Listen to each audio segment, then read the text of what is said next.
Kisah Ganjar Pranowo dari penjual bensin eceran hingga didapuk jadi capres PDIP. Nama Ganjar Pranowo belakangan ini memang ramai diperbincangkan publik.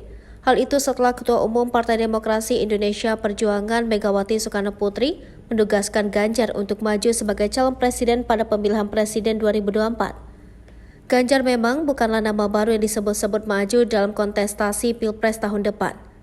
Mengutip Kompas.com, namanya beberapa kali memuncaki hasil lembaga survei, selalu masuk 3 besar dalam elektabilitas capres. Namun namanya yang melejit sebagai capres saat ini bukanlah hasil sulapan.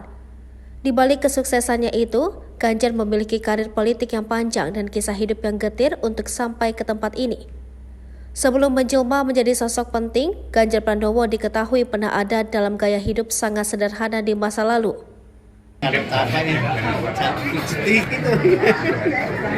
Berubah nggak perilakunya mulai dari yang kecil pas ketika kan berubah nggak tetap sama ya? Kalau di sini sendiri Pak Ganjar yang rumahnya ini dulu awalnya kontrak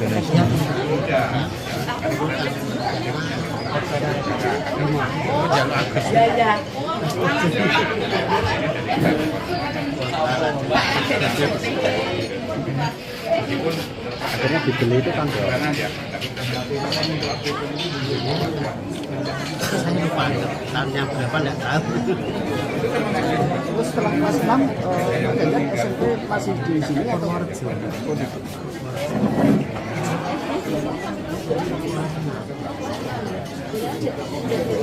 Iya.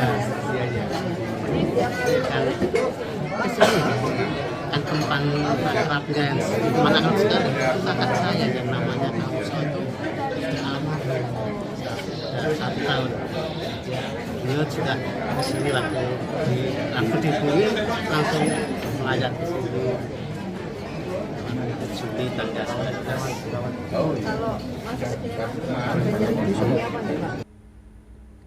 Saat itu, seorang tetangga bernama Mami hadir dalam kegiatan open house yang digelar oleh politisi tersebut.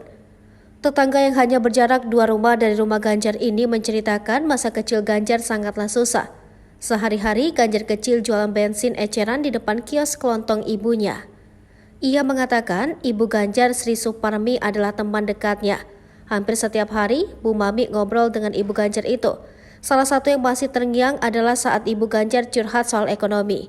Bu Mami masih tak percaya jika Ganjar, bocah yang dikenalnya sejak kecil yang kerap berjualan bensin itu kini jadi orang hebat. Tak hanya jadi anggota DPR RI dan Gubernur Jawa Tengah, Ganjar telah ditetapkan sebagai calon presiden.